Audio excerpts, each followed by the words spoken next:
Car की धीमी speed में राजेश और उसकी पत्नी वनीता कुंती कनक गांव से बाहर जा रहे थे। रास्ते में हल्का अंधेरा और सन्नाटा था। कुंती कनक गांव की चूड़ियां काफी मशहूर थीं। राजेश ने वहां की चूड़ियां वनीता के लिए खरीदी थीं। वनीता ने उन चूड़ियों के बारे में उत्सुकता से पूछा। तुमने अपने गांव से ये चूड़ियां तो ले ली, लेकिन पता है कुंती कनक गांव की चूड़ियों के बारे में क्या कहा जाता है? अरे यही कहा जाता है ना कि वहां की चूड़ियों पर किसी अदृश्य काली शक्ति का साया वगैरह है। हाँ, लेकिन इन सब बातों पर हमें ध्यान नहीं देना चाहिए। देखो तो कितनी खूबसूरत चूड़ियां हैं। जब वनीता ने मुस्कुराते हुए अपने हाथ में चूड़ियां पहनी तो चूड़ियों में खनखनाहट होने लगी। वाह, चूड़ियों की खनखनाहट कितनी अच्छी लग रही है। वनीता अचानक दर्द से तड़पने लगी। राजेश ने हंसते हुए कहा, अरे यार, ये नौटंकी बंद करो। मैं नौटंकी नहीं कर रही हूँ। अच्छा, अब आवाज भी बदल रही हो? वनीता की आंखें अचानक से लाल हुई। उसका चेहरा डरावना हो गया था। राजेश ये देखकर डर गया। उसने गाड़ी रोकी। वनीता, तुम्हें क्या हुआ? वनीता! राजेश कुछ आगे कह पाता कि तभी वनीता ने राजेश का गला पकड़ा और ऐसा दबाया कि उसकी चीख हवा में ही गायब हो गई। उसकी मौत हो चुकी थी। कुछ सालों बाद नेहा कॉलेज के केस स्टडी के लिए कुंती कनक गांव पहुंची। वहां की दुकानें रंग बिरंगी चूड़ियों से सजी हुई थीं। नेहा और नंदिनी कुंती कनक की सुनसान गलियों से जा रही थी। रास्ते में उन्हें एक चूड़ी बेचने वाली औरत दिखी। औरत से नेहा ने चूड़ियां खरीदनी चाही। सुनो, ये हरी लाल चूड़ियां कैसे दी? ये चूड़ियां ना 120 रुपए की हैं। नंदिनी को एक अजीब सी ऊर्जा महसूस हुई। उसने मना करते हुए कहा, नेहा, तुझे यहाँ कुछ अजीब सा महसूस नहीं हो रहा? इस गांव के बारे में सुना है ना? अरे जाने देना वो सब। नेहा जिद्दी लड़की थी। और ये वाली चूड़ियां कैसे दी? ये 120 रुपए की है। दे दूं? हाँ, दे दो। नेहा ने नंदिनी की चेतावनी को नजरअंदाज किया और चूड़ियां ले ली। नेहा और नंदिनी आगे बढ़े। इसी गांव से जाने के बाद तेरे राजेश अंकल की मौत हुई थी ना? अरे वो तो चाचा और चाची के झगड़े चल रहे थे, इसीलिए चाची ने चाचा को मार डाला। अरे जाने देना, चल अभी देर हो रही है। दूसरे दिन जब नेहा अपने घर में बिस्तर पर लेटी हुई थी तो अपनी चूड़ियों को निहारते हुए अपने आप से कहने लगी, क्या पागल जैसी बातें करते हैं, ये कितनी खूबसूरत चूड़ियां हैं। अपनी चूड़ियों को निहारते हुए ही नेहा को नींद कब आ गई उसे पता ही नहीं चला। अब नेहा अकेली चलती हुई कुंती कनक गांव की गलियों में जाने लगी। उसे वही चूड़ी वाली आशा दिखी। वो गर्दन झुकाए खड़ी थी। आशा का चेहरा दिखाई नहीं दे रहा था। चूड़ियां ले लो, चूड़ियां ले लो। नेहा आशा के पास पहुंची। सुनो, जरा चूड़ियां दिखाना। आशा ने जैसे ही सर उठाया उसका चेहरा काफी डरावना हो गया था।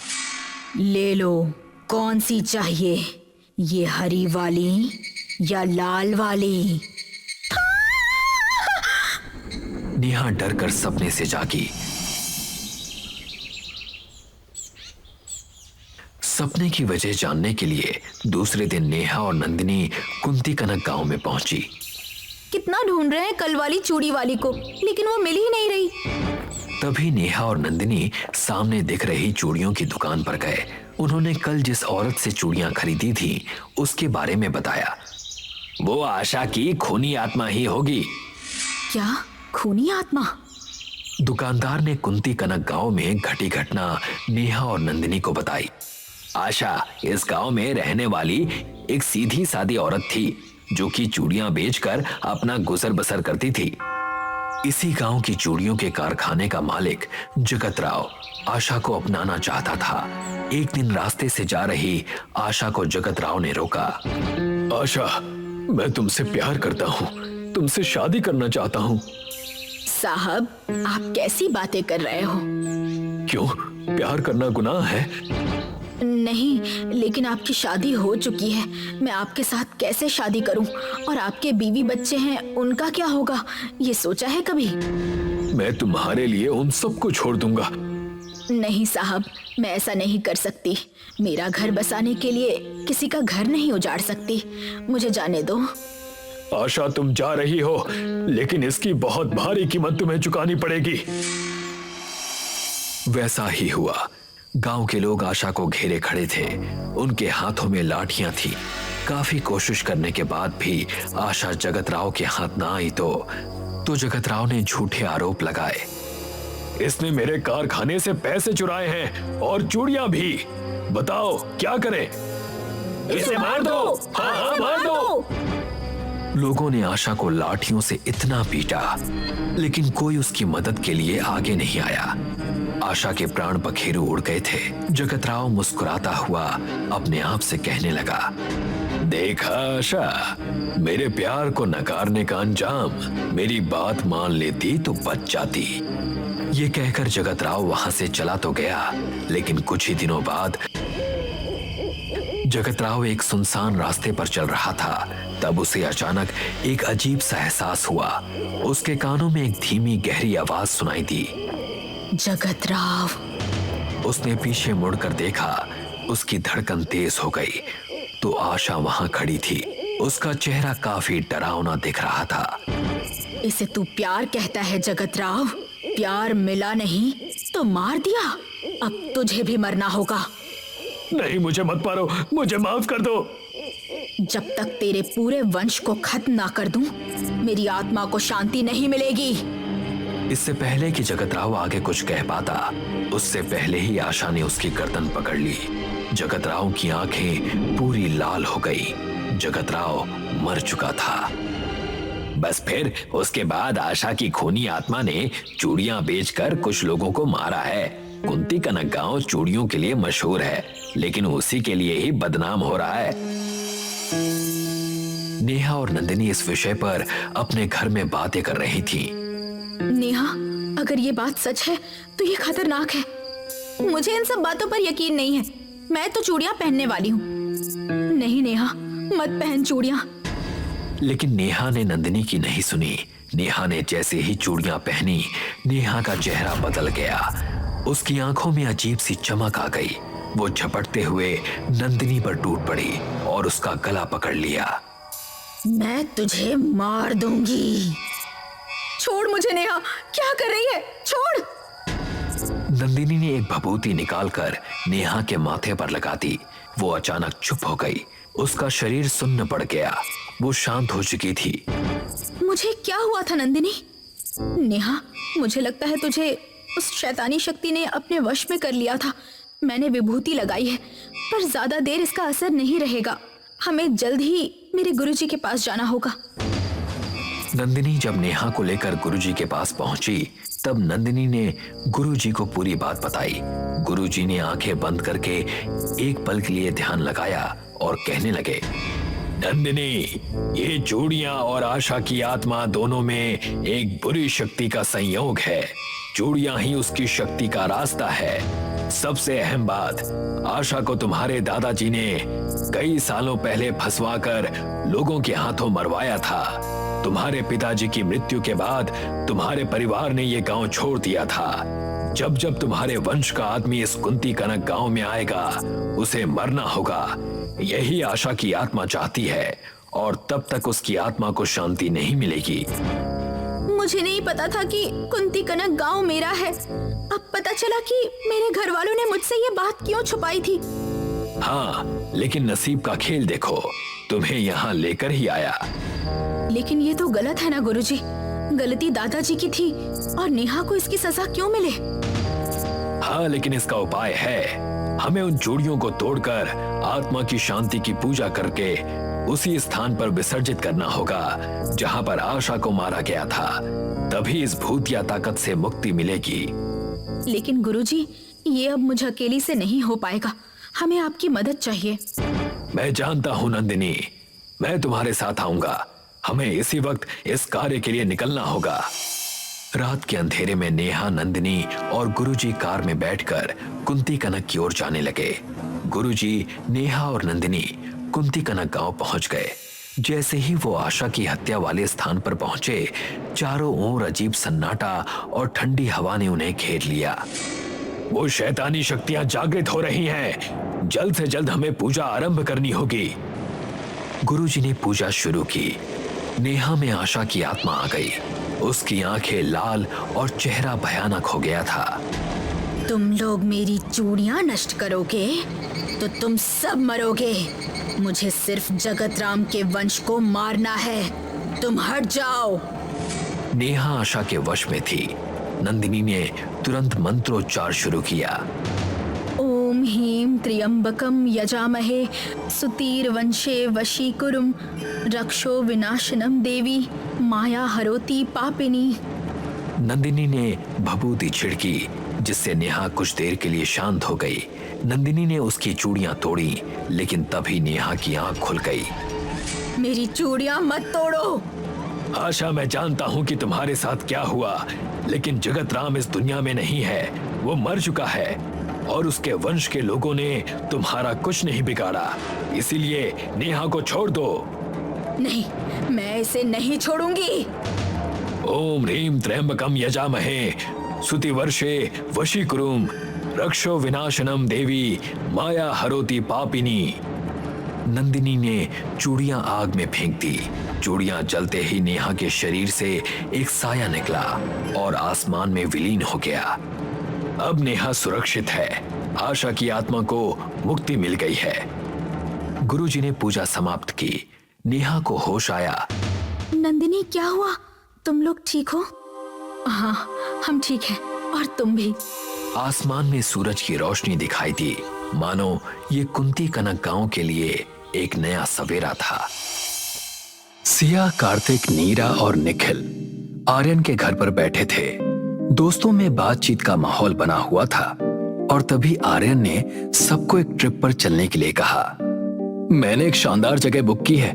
एक गांव है, वहां की एक पुरानी हवेली है, जिसे वहां के लोग मस्करे की हवेली भी कहते हैं। हाँ, और वो जगह बहुत बड़ी है। हमें पूरी राजाओं के घर वाली फीलिंग्स आएगी वहाँ। लेकिन क्या तुमने सुना है, वो हवेली मस्करे की हवेली इसलिए कहलाती है क्योंकि रोज किसी के हंसने की आवाज आती है।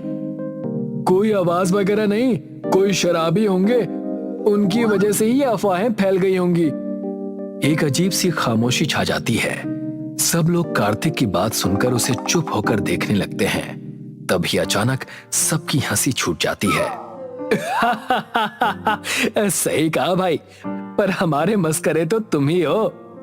अरे निखिल, तुम अब भी बच्चों की तरह इन भूत प्रेत की कहानियों में भरोसा रखते हो? मैं सच में कह रहा हूँ, वो जगह खतरनाक है। सबने निखिल की बातों का मजाक बना दिया।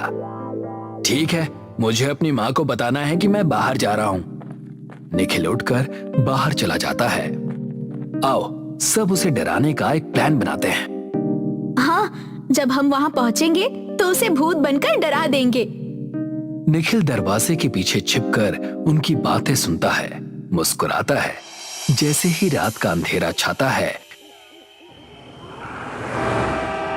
सभी दोस्त हवेली के बाहर खड़े होते हैं। हवेली दिखने में बहुत ही खौफनाक थी। तो ये है वो हवेली। चलो तब अंदर चले and let's have some fun. जैसे ही वो हवेली के दरवाजे के पास पहुंचते हैं, प्रीति नाम की एक महिला उनके पास आती है और वो झिझकते हुए कहती है, तुम लोग इस हवेली में मत जाओ, ये मस्करे का घर है, ये तुम सबको मार डालेगा। क्यों? क्या तुम्हें लगता है कि हमने ये अफवाहें नहीं सुनी? हाँ, अब यही बाकी था कि कोई गांव की गवार हमें भूत की कहानियां सुना के डराए। ये सच है, ये जगह जीवित लोगों के लिए नहीं है। अगर तुम्हें अपनी जान की परवाह नहीं है तो जाओ अंदर। क्यों? क्या यहाँ सच में कोई भूत प्रेत है? यहाँ एक खूंखार आत्मा है जिसका नाम मस्करा है। जो भी इस हवेली में गया वो उसके हाथों से मारा गया। ओह, मस्करा, मस्करी तो तुम लगती हो देखने से। थोड़ा पढ़ लिख लेती तो लोगों को ये फिजूल सी कहानियां बना के सुनानी नहीं पड़ती तुमको। हाँ, बहुत मजाक हुआ, अब चलो यहाँ से। ये मजाक नहीं है। कई लोग यहाँ आए और कोई वापस नहीं लौटा। मैं तो जा ही रही हूँ। तुम सबके लिए प्रार्थना करूंगी। प्रीति की आंखों में चिंता थी, पर उसकी बातें अनसुनी होने के कारण वो वहां से चली गई। ठीक है, तो चलो सब, अब हम अंदर चलते हैं, जो होगा देखा जाएगा। चलो आर्यन, हम सब साथ हैं, कुछ नहीं होगा। सभी दोस्त हवेली के दरवाजे की ओर बढ़ते हैं। हवेली के अंदर निखिल अकेला टॉयलेट चला गया। आर्यन और बाकी सब ने मिलकर कार्तिक को एक मास्क पहना दिया ताकि वो निखिल को डरा सके। ठीक है कार्तिक, जल्दी चलो, ऐसा डराएंगे कि भूत की बातें करना ही बंद कर देगा। अगर निखिल को डराना है तो तुम्हें डरावना दिखना होगा। यार, ये मास्क तो सच में भयानक है, मुझे खुद ही डर लग रहा है। अब बस थोड़ी देर की बात है, जब वो आएगा तो उसकी हालत देखने लायक होगी। सभी दोस्त चुपचाप अपनी जगहों पर छिप जाते हैं। दूसरी तरफ निखिल अपने रिवेंज मोमेंट के बारे में सोच रहा था और वो अंदर ही अंदर सबको डराने की सोच रहा था। जब वो आएंगे तो मैं उन्हें डराऊंगा, उन्होंने एक्सपेक्ट भी नहीं किया होगा। इतना कहकर निखिल अपना घोस्ट मास्क पहन लेता है। तभी दरवाजे पर कोई दस्तक देने लगा। निखिल ने दरवाजा खोल दिया। भौं! अचानक निखिल खुद डर गया। अरे, तुझे ऐसा भयानक किसने सजाया? निखिल नहीं जानता था कि उसके सामने दरवाजे पर मस्करा खड़ा था, एक खौफनाक जोकर। उसका चेहरा सफेद था और आंखें गहरी काली थीं, जैसे वो किसी अंधेरे में डूबा हो। उसके हाथ में एक बैग था जिसमें अजीब अजीब चीजें भरी हुई थी। कार्तिक, क्या सजाया है भाई तुझे? मैं क्या कोई भी डर जाए? मस्करा सिर झुकाकर देखता है, जैसे वो कुछ सुन नहीं रहा हो। कोई जवाब ना मिलने पर निखिल का गला सूखने लगता है। अरे, तुम कार्तिक ही हो ना? क्या तुम्हें दूसरे नीरा ने ऐसा सजाया? मस्करा फिर से सर हिलाता है, मानो हाँ कह रहा हो, और फिर निखिल को घूरने लगता है। ये कोई मजाक नहीं है, अब कुछ बोल भी, मुझे डर लग रहा है। निखिल का दिल तेजी से धड़कने लगता है। मस्करे की चुप्पी उसे असहज कर देती है। तुम क्या कर रहे हो? ये सब ठीक नहीं लग रहा है।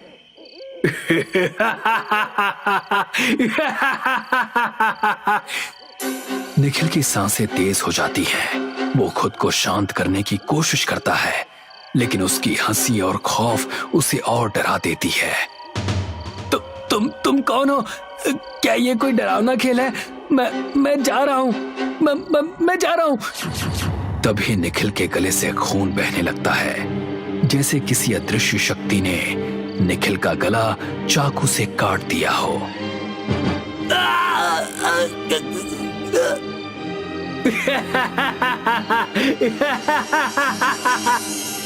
निखिल की आखिरी चीख पूरी हवेली में गूंज जाती है और बाकी दोस्तों को भी ये आवाज सुनाई देती है। सुनो, निखिल की आवाज आ रही है, जरूर कुछ हुआ है। लेकिन ये सब बहुत अजीब लग रहा है। क्या सच में कुछ हुआ है या वो हमें रिवर्स प्रैंक कर रहा है? चलो जल्दी, ये सब बाद में सोचेंगे, पहले वहाँ चलो, आवाज उस कमरे से आ रही है। वो सभी कमरे की तरफ दौड़ते हैं और जैसे ही सब कमरे में घुसते हैं तो देखते हैं कि हर जगह खून ही खून है और कमरे में कोई नहीं है।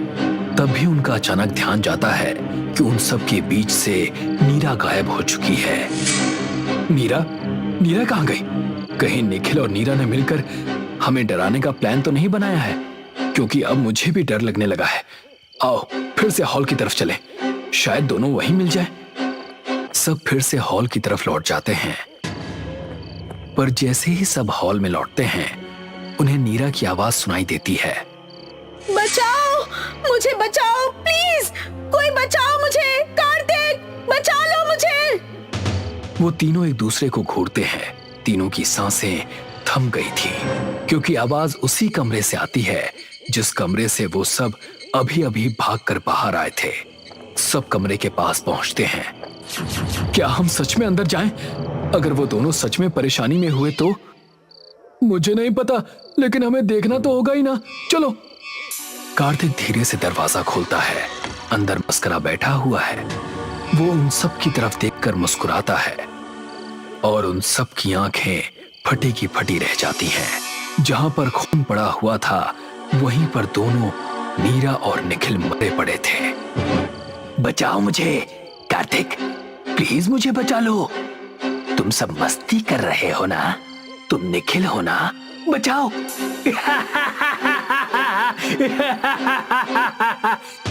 कार्तिक की आंखों में डर झलक रहा था, क्योंकि वो समझ गया था कि जो सामने बैठा है वो कोई आत्मा ही है और वो मर चुकी नीरा का मजाक बना रहा था।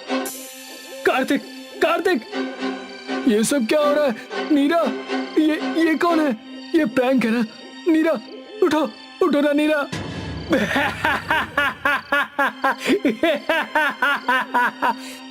चलो, हमें यहां से भागना चाहिए।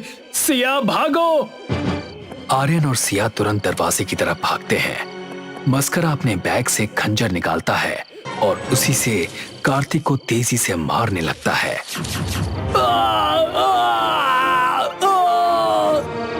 मस्करा हंसने लगा और उसके हंसने की आवाज पूरी हवेली में गूंजने लगी। ये सब क्या हो रहा है? हमें मदद चाहिए, वरना ये हम दोनों को भी मार देगा। मुझे माफ कर देना कार्तिक। आर्यन और सिया तेजी से भागते हैं, लेकिन पीछे कार्तिक की आवाज सुनाई देती है। मदद करो प्लीज। आर्यन और सिया को कार्तिक की आवाज सुनाई दे रही थी, पर वो पीछे मुड़कर देखने का साहस नहीं कर सके।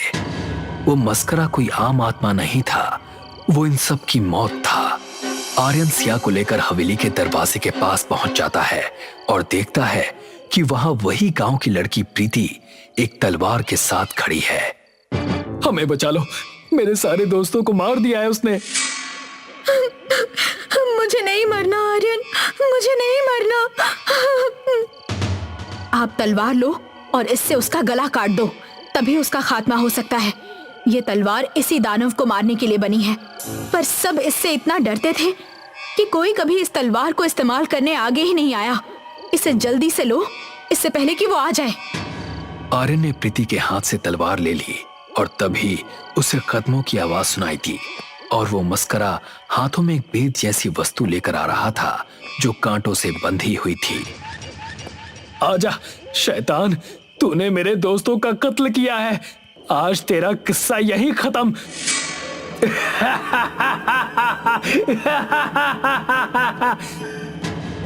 मस्करा आर्यन को छोड़कर सिया की ओर दौड़ने लगा।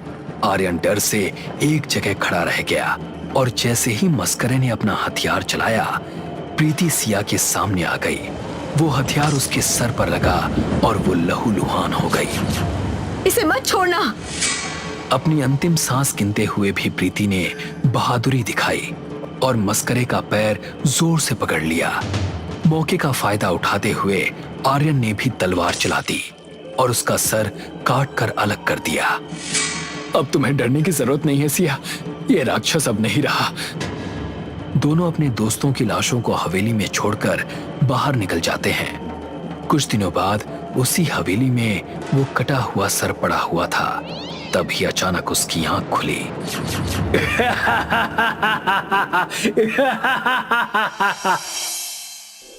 निधि बेडरूम में बेड के पास औंधे मुंह पड़ी हुई थी। निधि को पड़ा देख तरुण तुरंत उसे उठाकर कार से अस्पताल की तरफ भागा। निधि को इमरजेंसी वार्ड में भर्ती कराकर इलाज शुरू किया गया। लगभग 1 घंटे बाद डॉक्टर माधव बाहर आए। माधव जो पेशे से एक डॉक्टर और वरुण का सच्चा दोस्त था। अरे बेपरवाही की भी हद होती है तरुण। भाभी का 6वां महीना चल रहा है और तू उन्हें ऐसी हालत में अकेला छोड़कर गया। आखिर ऐसा कौन सा जरूरी काम आ गया था? तू अपनी माँ को यहाँ क्यों नहीं बुला लेता? आंसुओं से भरे चेहरे के साथ तरुण और फूट फूट कर रोने लगा। बस बस, अब ज्यादा इमोशनल होने की जरूरत नहीं है। अभी भाभी को ज्यादा केयर की जरूरत है। माँ ने भी बहुत बार आने को कहा, लेकिन मैं मना ही करता रहा। लेकिन अब नहीं, मैं अब निधि को अकेला नहीं छोड़ूंगा। आज ही मैं और निधि गांव चले जाएंगे। वैसे भी माँ बता रही थी वहां भी कुछ ही दिन पहले एक प्राइवेट हॉस्पिटल खुला है। मुझे भी ऐसा ही लगता है तरुण कि तुझे ऐसा ही करना चाहिए। तू भाभी को गांव छोड़ा। इधर निधि को होश आते ही तरुण ने बताया कि हम गांव चल रहे हैं। गांव का नाम लेते ही निधि चहक उठी। वो तो कब से कह रही थी कि गांव चलते हैं, लेकिन तरुण ही नहीं मान रहा था। वो शाम को ही चल पड़ा अपने पुश्तैनी गांव की ओर। काला डेरा, कार में बैठी निधि काला डेरा गांव का नाम यूट्यूब पर सर्च करके वीडियोस देखने लगी।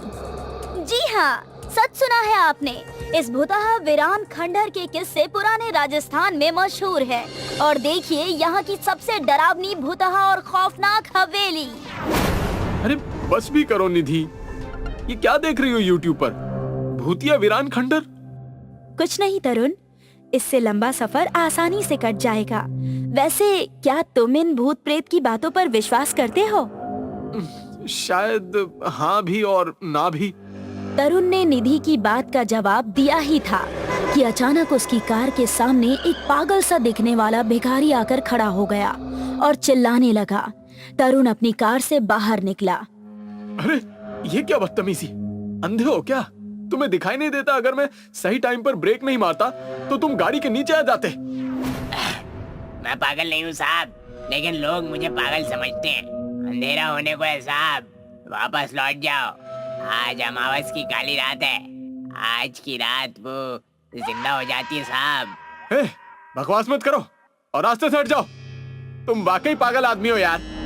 अरे साहब, मुझे जिन जिन लोगों ने पागल समझा है ना, वो अब इस दुनिया में नहीं है। मेरी बात मानो और लौट जाओ। तुम भी और लोगों की तरह मरोगे समझना। मेरा काम था तुम्हें बताना, बाकी तुम्हारी मर्जी साहब। इतना कहकर वो पागल भिखारी बड़ी फुर्ती से वहाँ से चला गया और तरुण दोबारा गाड़ी में बैठकर ड्राइव करने लगा। कैसा अजीब आदमी था, मैं तो उसे देखकर बुरी तरह से डर गई थी। हाँ निधि, उस भिखारी ने मेरा अच्छा खासा मूड खराब कर दिया। चलो छोड़ो, अपना मूड ठीक करो। अच्छा तो ये बताओ, मैं कह रही थी कि क्या तुम इन भूत प्रेत की कहानियों पर यकीन करते हो या नहीं? मैंने तुम्हें कहा तो था, शायद हाँ और शायद नहीं, कुछ कह नहीं सकता। सच कहूँ तो मैंने इस बारे में कभी ज्यादा सोचा नहीं। क्या हाँ हूँ हमेशा? लो वो आ गया गांव, वो देखो बोर्ड। अरे बातों बातों में पता ही नहीं चला कि गांव कब आ गया। शाम के लगभग 6 बज रहे थे। वरुण ने कार सीधे घर के बाहर जाकर रोकी। माँ दरवाजे पर ही थी। जाते ही दोनों ने माँ के पैर छुए। माँ ने कहा, क्या तरुण, हम पहले ही कह रहे थे, आजा बहू को लेके। इस वक्त औरतों को देख रेख की जरूरत होती है। और एक रहस्यमयी मुस्कान निधि के उभरे पेट पर करते हुए उसे अंदर बुलाया। माँ बाबूजी कहाँ हैं?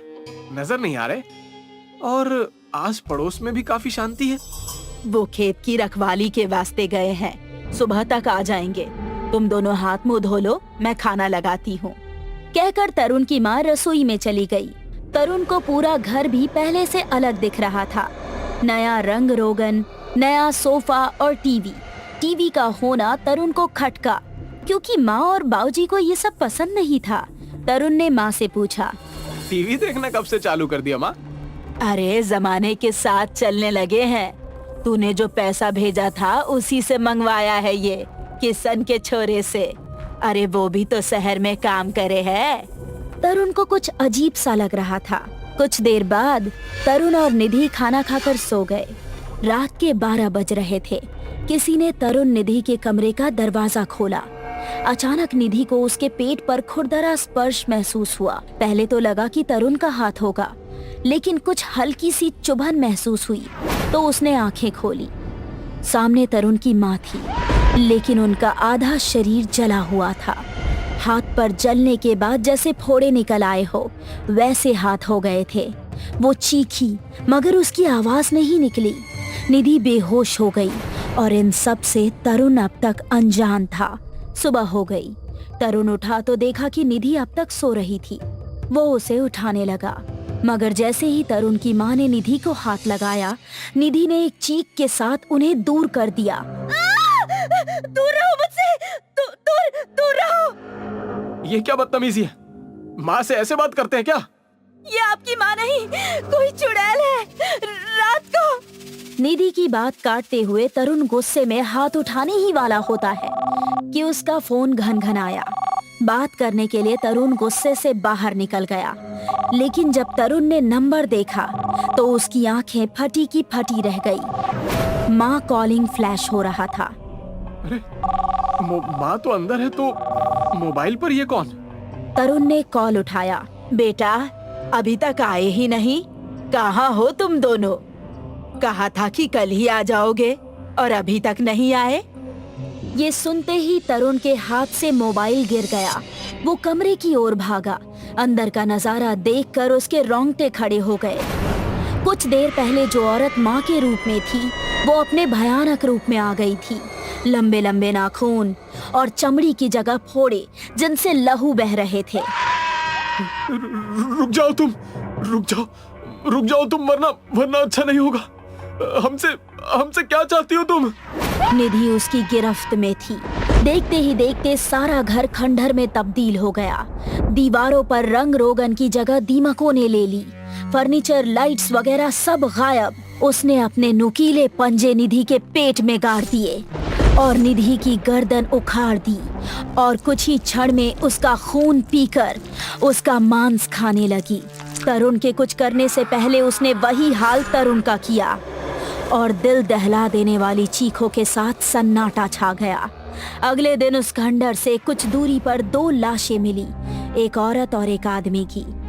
औरत का पेट फटा था और 6 महीने का भ्रूण गायब था और ये शव थे निधि और तरुण के। शवों की शिनाख्त कर शव परिजनों को सुपुर्द कर दिए गए। कोई सबूत नहीं छोड़ा। पिछले 6 महीनों में 8वां सेम टू सेम केस और थानेदार ने फाइल को उन 7 फाइलों के साथ रख दिया और एक पागल सा भिखारी चिल्ला रहा था, अरे नहीं छोड़ेगी साहब, वो वीरान खंडर की डायन है, किसी को नहीं छोड़ेगी, मरेंगे सब के सब।